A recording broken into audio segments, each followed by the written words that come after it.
La paracha de cette semaine, Shoftim Veshotrim Titen Bechol Sha'arecha, qui se lit toujours au début du mois de Elul. Le sens est que Shoftim, des juges, Veshotrim et des policiers, de ceux qui appliquent la loi, on doit mettre à toutes les portes, les entrées. Qu'est-ce que cela veut dire? Bien sûr, il s'agit que le pays soit dirigé d'une manière avec la justice, qu'il y ait des gens qui fassent appliquer cette justice. Mais il y a également une allusion qui est ramenée par beaucoup de livres, qui est de savoir chacun, personnellement, mettre des fermetures et savoir mettre des policiers à chacun des orifices de notre corps. C'est-à-dire qu'on doit surveiller nos yeux, qu'on doit surveiller nos oreilles, notre nez et notre bouche. Et ce qu'il faut savoir, c'est que faire le désir de Dieu, faire ce que Dieu attend de nous, c'est se travailler, c'est pas de se laisser vivre et penser qu'on peut faire ce qu'on veut dans la vie, et que c'est bon, Dieu il est gentil, il est bon, il va pas faire cas de nous. On va voir ensemble l'importance de savoir comment utiliser nos organes et comment savoir faire attention à ce qu'on fait rentrer, ce qu'on fait sortir de notre bouche, ce qui rentre dans nos oreilles, ce que nos yeux voient et ainsi de suite, combien on doit surveiller tout cela. Et c'est là-dessus qu'on va s'appliquer.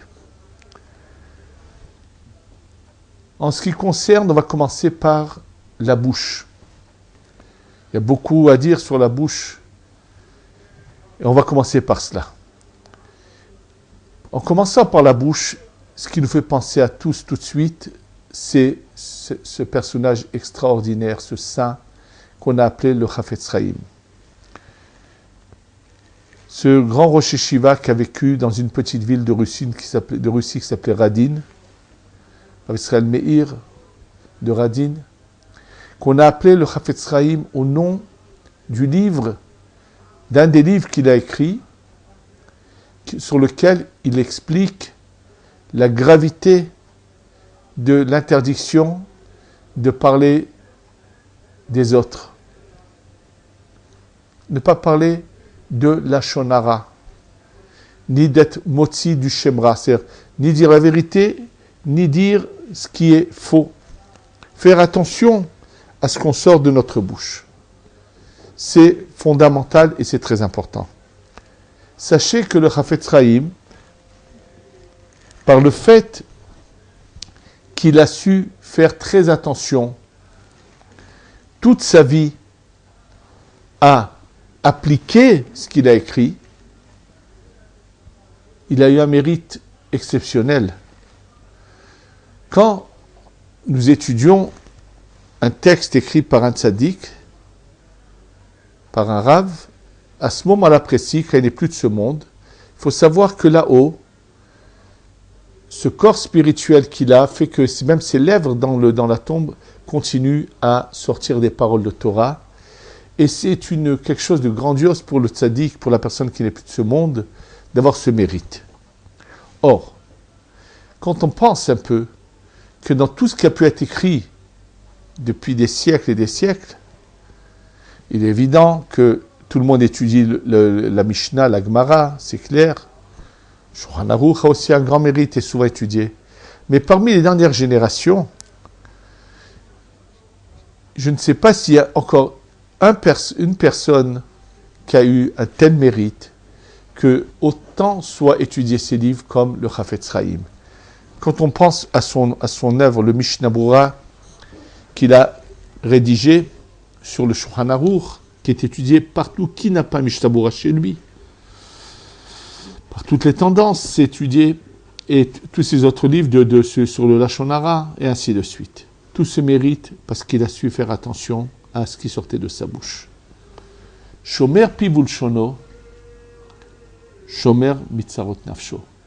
Celui qui sait surveiller sa bouche et sa langue se protège des ennuis de son âme. Je vais vous raconter un témoignage qu'on vient de me citer juste la semaine dernière. Rabbi El-Azar Abu Hatzera, Zecher Tzadik Kadosh Bracha, qui a été malheureusement assassiné il y a 1 an à Be'er-Sheva. Dans sa jeunesse, Rabbi El-Azar, depuis jeune, a cherché à faire très attention, à souvent jeûner, à surveiller sa vue. Et naturellement, il a commencé depuis très jeune à se couvrir les yeux pour protéger ses yeux de voir ce qu'il ne faut pas voir. Et c'est ce qui lui a valu finalement, à la fin, de voir loin et d'avoir vraiment une force spirituelle très particulière qu'il a eu la chance d'avoir par ce sacrifice qu'il a fait de vraiment faire le maximum sur lui-même. Et ce témoignage que je viens d'avoir va bientôt paraître. Le fils d'un Rosh Kollel qui était Rosh Kollel chez Rabbi El-Azar, qui malheureusement est décédé il n'y a pas très longtemps, avant Rabbi El-Azar, que personnellement j'ai connu. Quelqu'un a vu le fils la semaine dernière qui était allé voir le fils de Rabbi El-Azar, Rabbi Pinchas, et il lui a emmené des cahiers. Le fils de ce Rosh Kollel a emmené des cahiers que son père avait écrits, des Chidushim, des divrei Torah, des paroles de Torah qu'il avait entendues de Rabbi El-Azar. Mais dans ces cahiers, il écrit aussi un témoignage. Que lorsque Rabbi El-Azar était plus jeune, et qu'il avait commencé à se surveiller les yeux, une femme, qui est d'origine d'une famille de rabbanim, et à ce qui paraît que le nom est donné là-bas pour que les gens puissent aller vérifier et voir que c'est authentique, ce qui est mentionné. Cette femme, pour quelle raison, je ne sais pas, mais s'est mise à parler.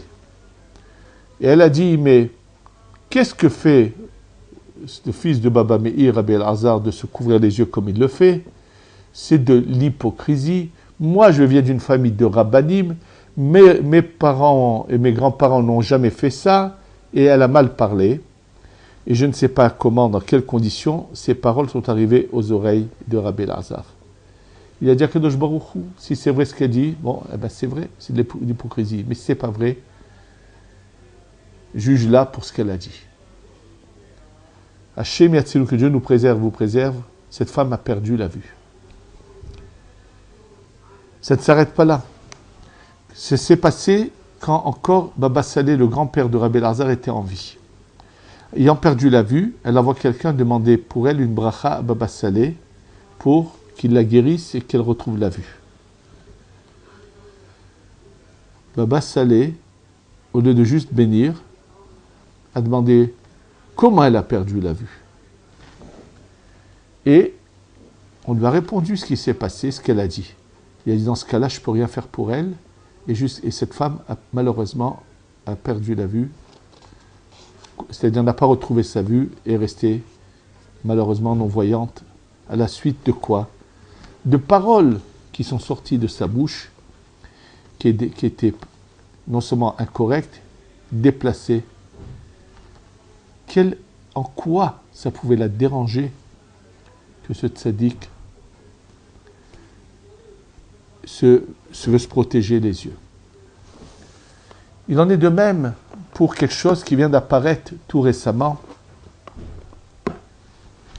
Un journal d'économie israélienne qui n'a pas l'auteur de l'article est malheureusement quelqu'un qui a de la haine gratuite contre le milieu religieux et qui a fait de la calomnie, qui est parti tout simplement essayer d'évaluer les différentes institutions qu'ont certains rabbanim. Par exemple, le rabbi de Belz, qui a aujourd'hui son Beth Midrash, qui est très beau, qui a été reconstruit à l'image de celui qu'il y avait en Europe, dont des gens ont donné cet argent pour que soit construit ce Beth Midrash de Belz. Alors bien sûr, ils ont parti faire une évaluation et ils l'ont complètement déformé, ils ont grossi les prix et ils ont cherché à montrer, vous voyez combien il y a d'argent dans le monde religieux. Ils n'ont pas pris seulement le rabbi de Belz, malheureusement, ils ont pris aussi d'autres rabbanim, entre autres Rabbi Elazar, Zichrono Livracha. Ils ont cherché quelques endroits où, bien sûr, de l'argent a été donné pour la Torah et qui a été utilisé pour la Torah. Et donc ont été calomnieux dans ce qu'ils ont fait. D'abord, je pense en quoi ça les dérangeait que Baruch Hashem, aujourd'hui à Beth, il y a un si beau Beth Midrash, en quoi ça pouvait les déranger que Rabbi Elazar, avec l'argent qu'il a reçu, les gens qui ont eu des miracles, dont la vie a été sauvée, lui ont donné, avec lequel il a fait des kolélim, des écoles, des yeshivot et tout ce qu'il a fait. Mais le pire, c'est que les gens se sont mis à mal parler à la suite de cet article. Et des fois, malheureusement, même des gens qui sont dans la Torah sont tombés dans ce piège. D'abord, avant de parler de ces rabbanim qui ont eu, auquel Hachem a envoyé de la bracha, pourquoi n'ont-ils pas regardé je ne sais pas quel est le nombre inimaginable de rabbanim qui diffusent la Torah et qui le font dans la plus grande difficulté et dans la souffrance, des fois dans la pauvreté et la misère. Ça, ils ne l'ont pas raconté. Et je peux vous le dire que quand je vous dis ce que je vous dis, c'est sûr, je le sais personnellement, qu'ils sont très nombreux à diffuser la Torah dans de grandes difficultés. Mais, d'abord, qu'ils ont gonflé les prix, qu'ils ont fait des estimations non valables. Je vais vous donner juste un exemple que je sais que Rabbi Elazar, en face de chez lui, habite quelqu'un qui est d'origine ashkénaze américaine, qui est venu habiter en face de chez Rabbi Elazar. Tout simplement, quand il était dans le coma, et que les médecins avaient désespéré aux États-Unis, il a donné la marche à suivre qu'il fallait faire, et cet homme a ressuscité. Il est évident que cet homme, quand il a retrouvé la vie, grâce à Rabbi Elazar, non seulement qu'il est venu habiter en face de lui, bien sûr qu'il a voulu lui donner le maximum qu'il pouvait pour que Rabbi Elazar continue à diffuser la Torah. Et quel était l'intérêt qu'on a, nous, à parler de qui que ce soit, de quoi que ce soit? Qu'est-ce que ça va nous apporter à nous? Qu'est-ce que ça va nous rajouter dans nos poches? Absolument rien. Donc il est évident qu'on doit d'abord éviter d'entendre du lachon hara, éviter d'en dire, et ne pas regarder ce qu'il y a chez les autres, être content de ce qu'Hachem nous donne nous-mêmes. Ça, c'est un point très important. Notre bouche doit être utilisée pour l'étude de la Torah, pour la diffusion des mitzvot. Et quand je dis que notre bouche doit être utilisée pour l'étude de la Torah, il faut faire attention. Beaucoup de gens pensent diffuser la Torah, mais ce n'est pas toujours le cas. Je voudrais juste rappeler pour cela un témoignage que j'ai déjà eu l'occasion de raconter. Il y a, je pense, une 50aine d'années à peu près, ou 60 ans, je ne sais pas exactement, à Yerushalayim, il y a eu un enfant que, quand il s'est mis à parler et qu'il a commencé à l'étudier au cheder dans lequel il étudiait, on s'est rendu compte qu'il connaissait toute la Torah par cœur. Et bien sûr, ça a été tout le monde en a parlé ici à Yerushalayim, et les gens commençaient constamment à le questionner, ils étaient émerveillés. La fin de l'histoire, c'est que sans arriver aux oreilles du rabbi de Belz, il a fait venir le père avec son enfant, il a fait entrer l'enfant dans sa chambre, et quand l'enfant est ressorti, il avait tout oublié. Et le rabbi de Belz, qui était à Yerushalayim, qui était un rescapé de la Shoah, a fait ça pour sauver la vie de cet enfant. Mais cet enfant, ce qui a été surprenant, c'est quand on l'a questionné, bien sûr, il connaissait la Torah, les Nevi'im, les Ketuvim, les Mishnayot en entière, tout le Talmud Babli, Yerushalmi, bien sûr. Et tout ce qui a été écrit il y a dizaines de siècles, ce qu'on appelle les Rishonim, ça, il les connaissait. Le Shulchan Aruch, évidemment, le Tour également, bien sûr, le Rambam, ça n'en parle pas. Mais ce qui a été écrit dans les 4 derniers siècles, certains livres, ils les connaissaient, d'autres, ils ne les connaissaient pas. Tout simplement, dans les derniers siècles, pas tout ce qui a été écrit a été agréé au ciel comme de la Torah. Et donc, tout ce qui n'avait pas été agréé au ciel comme de la Torah, ils ne le connaissaient pas. Et naturellement, ça a été qui n'en parlait pas dans Yerushalayim, et ça a intrigué le Rav Yehuda Tzadka, Zecher Tzadik Kadosh Bracha, que nous avons la chance d'avoir connu, qu'on a connu, c'est Zecher Tzadik Kadosh Bracha. Rav Tzadka, sachant que cet enfant, il en avait marre que tout le monde le questionne, est parti acheter des friandises, pas mal de friandises, il est venu le voir, il lui a dit, tiens, fais une bracha, il a dit, regarde, je t'apporte des friandises, et une fois qu'il a réussi à le faire parler, il l'a questionné sur les livres de Rabbeinu Yosef Haïm, ce qu'on appelle le Ben Ish Chai. Et bien sûr, quelle merveille, cet enfant connaissait tous les livres du Ben Ish Chai par cœur. Il commençait une phrase, l'enfant continuait. Et il a dit, Rav Tzadka, on voit que les livres du Ben Ish Chai ont été agréés au ciel. Je pense qu'il y a beaucoup, ça veut en dire beaucoup. Donc, quand on dit étudier la Torah, c'est étudier vraiment la Torah. Ça, c'est ce qui concerne la bouche, qu'elle soit utilisée pour la sainteté, jamais mentir, jamais dire des paroles d'orgueil, faire très attention, ne jamais parler d'autrui, et ainsi de suite, et s'appliquer à la Torah. Ça, c'est ce qui concerne la parole. En ce qui concerne la nourriture, il faut savoir que on ne peut pas manger, même si on mange kasher, on ne peut pas manger tout ce qu'on veut, ni autant qu'on veut. Je vais vous lire ce qui est marqué dans le Tana d'Ebe Eliyahu. Tana d'Ebe Eliyahu, il y a Tana d'Ebe Eliyahu Rabba Vezuta, c'est-à-dire, Eliyahu Hanavi s'est révélé à des Tanaïm et il leur a enseigné la Torah. Alors, tout ce qu'ils ont entendu de Eliyahu Hanavi, ils l'ont mis par écrit. Et donc on a ce livre qui a été, Baruch Hashem, écrit par des Tanaïm, que Eliyahu Hanavi leur avait transmis. Et dans le Tana d'Ebe Eliyahu Rabba, il y a Rabba Ezuta, c'est tout simplement la manière dont Eliyahu s'est manifesté au Rav auquel il a transmis ça, au Tana auquel il a transmis ça. Dans le Perek 26, dans le Hot Kaf, c'est marqué Emor, Parashat Emor, et on parle de sanctifier le Shabbat. Et comment tu le sanctifies? C'est marqué Mekadesho, il le sanctifie, Bemata Mekadesho, Bemikra, il faut étudier la Torah, Bemishna, il faut étudier la Mishnah aussi, Bemachal ou Mishte, il faut bien sûr manger et boire, Uksut Nekiya, un vêtement propre, Bemnucha, le repos du Shabbat.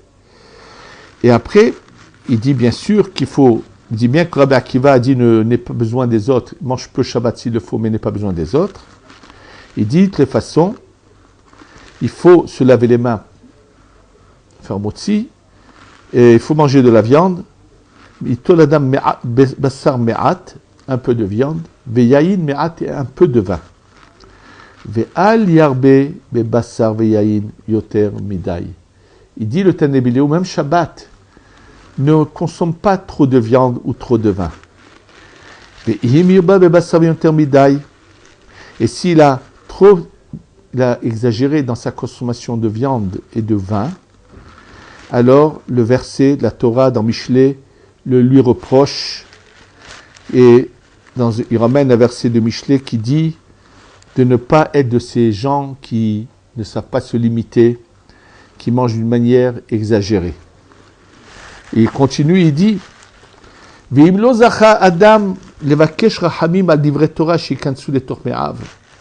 et si l'homme n'a pas eu le mérite de demander la miséricorde à Dieu pour que les paroles de Torah rentrent dans ses entrailles, c'est-à-dire qu'il faut demander à Kadosh Baruch Hu d'avoir le mérite de pouvoir étudier la Torah, même celui qui n'a pas eu ce mérite de demander ça à Kadosh Baruch Hu, il est constamment au travail et tout, mais comme malgré tout, ça il peut oui le demander, Yevakesh Rahamim, qui demande la miséricorde à Dieu,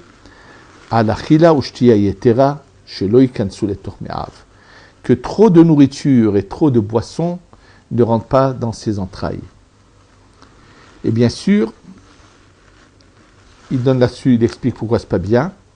Et dans le Siman d'après Kafalef, il ramène ce témoignage de Rabbi Yehuda Anassi. Maaseh be Rabbi Yehuda Anassi. Rabbi Yehuda Anassi, celui qui a écrit la Mishnah. Shamar Bishat Mitato, qui a dit au moment où il allait quitter ce monde. Il a dit les mots suivants, Rabbi Yehuda Anassi. Galouille leviado alifnei akadosh baruch hu. C'est quelque chose qui est galouille, à la vue de tous, est connu devant Dieu. Sha'amalti batorah bechol eser etzbaotai. Que je me suis donné avec ferveur, avec fatigue à l'étude de la Torah avec de mes 10 doigts. C'est-à-dire, Velo achalti velo heneneti ba'olam hazeh afilu be'echad me'etzbaotai aktanim. Et je n'ai pas profité de ce monde, même avec le plus petit de mes doigts. Au me'olam, et jamais, je n'ai jamais dit, je vais aller, je vais manger, je vais boire, je vais profiter de ce monde, et j'irai après, je quitterai ce monde une fois que je serai rassasié de ce que j'ai vécu dans ce monde. Comme j'ai souvent entendu des gens dire à moi, des gens qui sont à un certain âge, j'ai su profiter de la vie.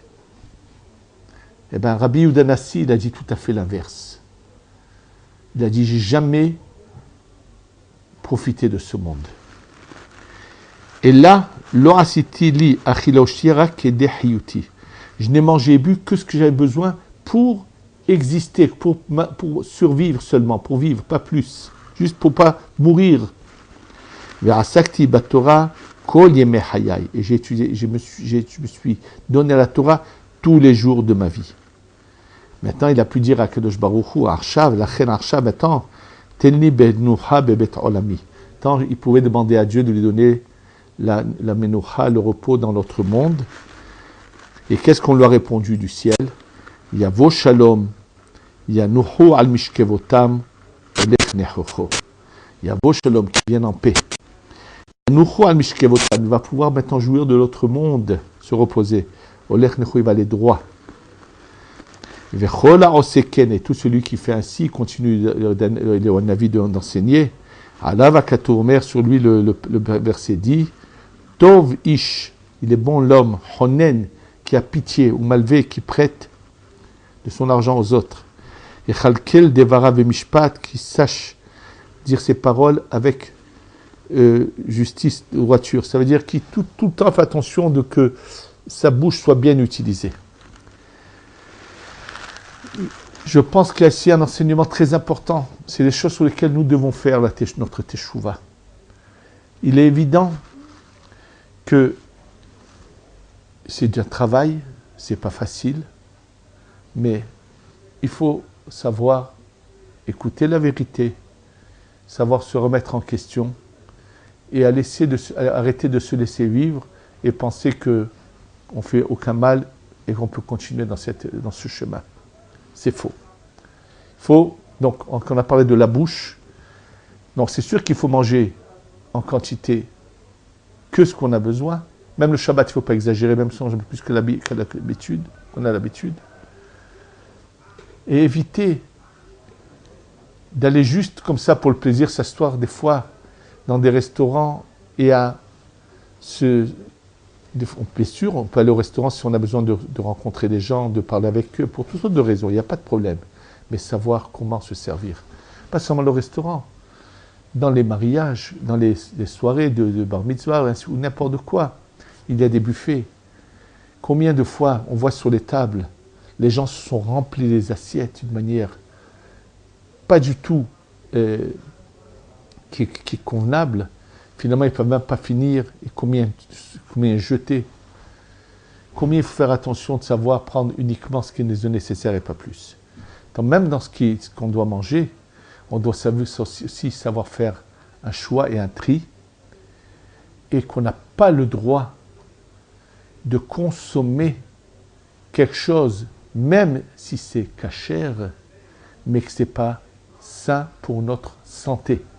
Le Rambam a écrit un chapitre entier sur quels sont les aliments qu'il fallait consommer, qu'est-ce qu'il faut manger en été, qu'est-ce qu'il faut manger en hiver, pour que notre corps puisse fonctionner convenablement, ne pas le rendre malade. Et le Rambam dit que celui qui suit ce qu'il écrit, il lui certifie qu'il aura non seulement une longue vie, mais qu'il ne sera pas malade. Et sachez que ce que écrit le Rambam, nous devons le suivre à la lettre, il n'y a pas de problème, c'est évident. Et donc, il ne faut pas seulement regarder s'il y a le tampon kasher ou non, Malheureusement, pour des raisons que je ne connais pas, il y a des organismes qui vérifient si c'est caché ou pas, même dans des cas où malheureusement ce n'est pas sain pour la santé des gens. Mais moi je m'adresse à ceux qui consomment. Et je vous le dis encore une fois, on doit tous faire attention à ne pas consommer des choses qui ne sont pas bonnes pour notre corps. Il faut savoir faire attention à cela. La teshuva, c'est se repentir sur des choses comme celle-là. Le mois de Elul arrive, donc faire attention, on a parlé surtout de la bouche pour l'instant, mais il y a encore d'autres points qu'il faut voir.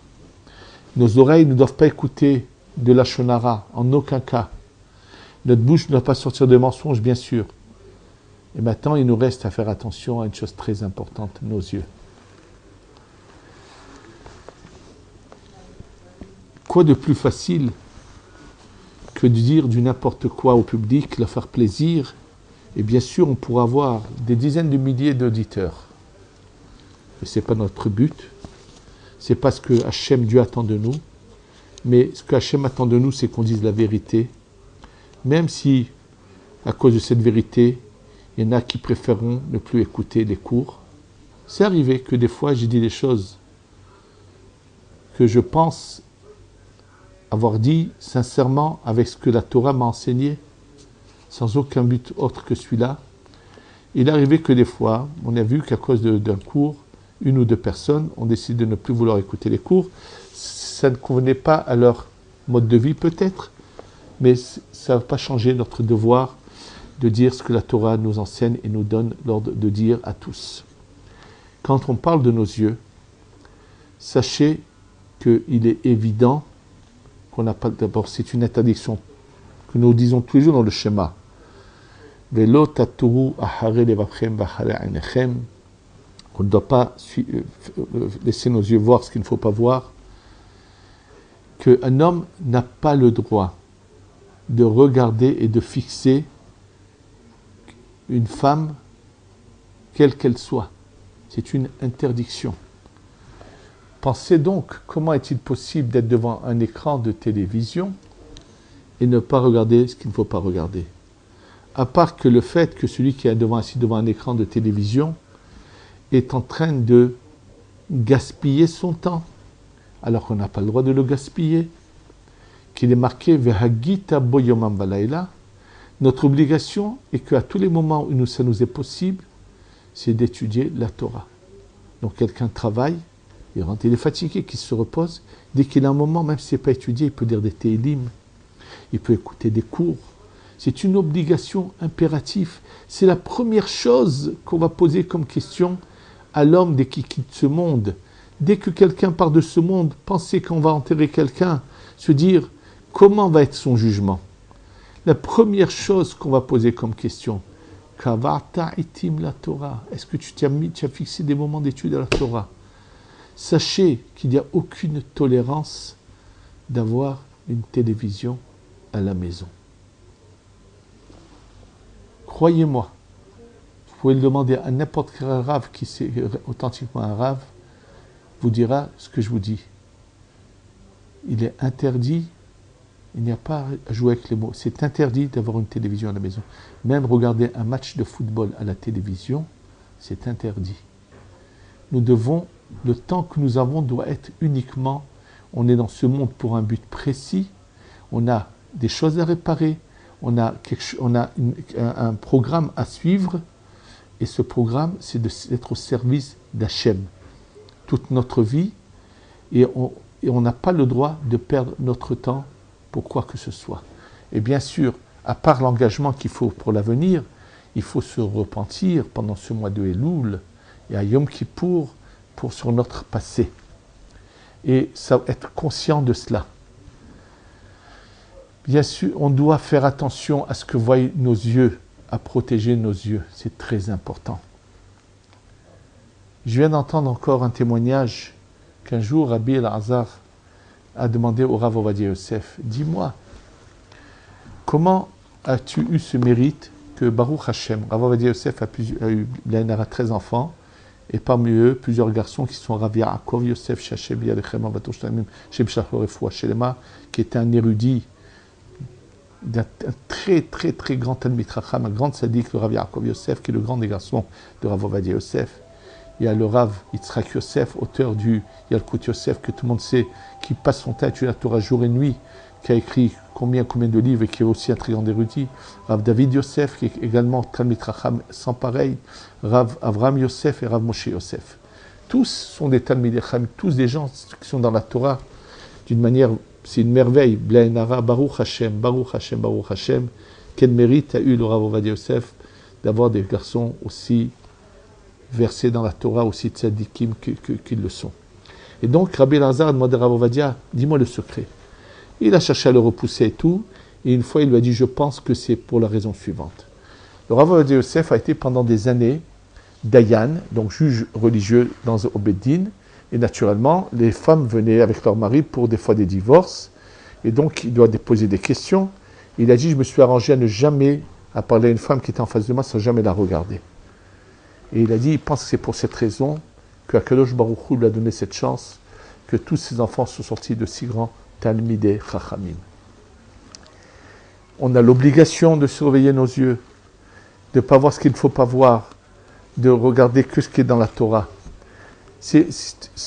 Croyez-moi que c'est la base de notre repentir, c'est de surveiller tous nos orifices. Combien faire attention à ce qu'on voit, à ce qu'on entend, à ce que l'on dit, à ce qu'on rentre dans notre bouche, à ce qu'on sort de notre bouche. Et on doit le devoir de se faire la teshuva là-dessus. Je ne parle même pas de ceux qui ont commis la grave faute d'avoir eu une relation avec une femme autre que leur épouse, et même avec leur épouse qu'à des moments où c'est toléré, et non pas quand c'est interdit, que ça c'est des choses très très très graves, sur lesquelles tous doivent se repentir, mais ça c'est évident, mais même ce que les gens prennent banalement, pensent que c'est rien du tout, de manière banale, prennent souvent, disent des paroles, combien ils doivent faire attention. Et sans aller même trop loin, il m'est arrivé récemment, à cause des difficultés que connaît la yeshiva, il m'est arrivé donc de demander des fois à des gens des prêts d'argent. Il y en a qui, avec toute leur gentillesse, qui m'ont répondu avec vraiment de la gêne. En ce moment, je ne suis pas dans la possibilité, d'une manière tellement gentille. Bon, ils n'avaient pas la possibilité, et ils étaient eux-mêmes, avaient de la peine de ne pas pouvoir. Par contre, des gens dont Mina Shamayim, sans que je le cherche, sans que je le veuille, juste après cette histoire, de la manière qu'ils m'ont répondu, qui était une manière tellement méchante, cruelle, et Mina Shamayim, on nous fait découvrir que c'est des gens qui ont des fortunes, mais à part qu'ils ont mal agi par rapport à Kadosh Baruch Hu, d'avoir pas fait la mitzvah, mais ça, je n'en parle pas, mais la manière de parler à autrui. Même s'il ne voulait pas, il y avait une manière plus gentille de le dire.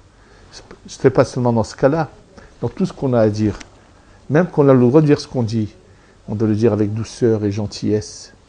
Jamais offenser qui que ce soit.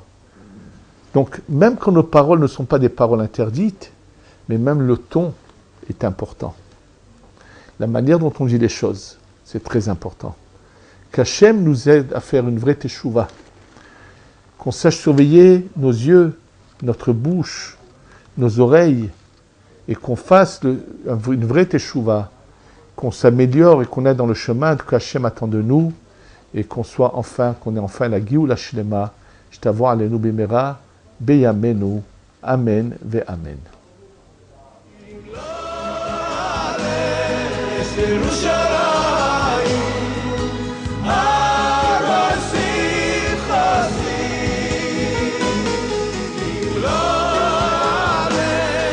Jerusalem.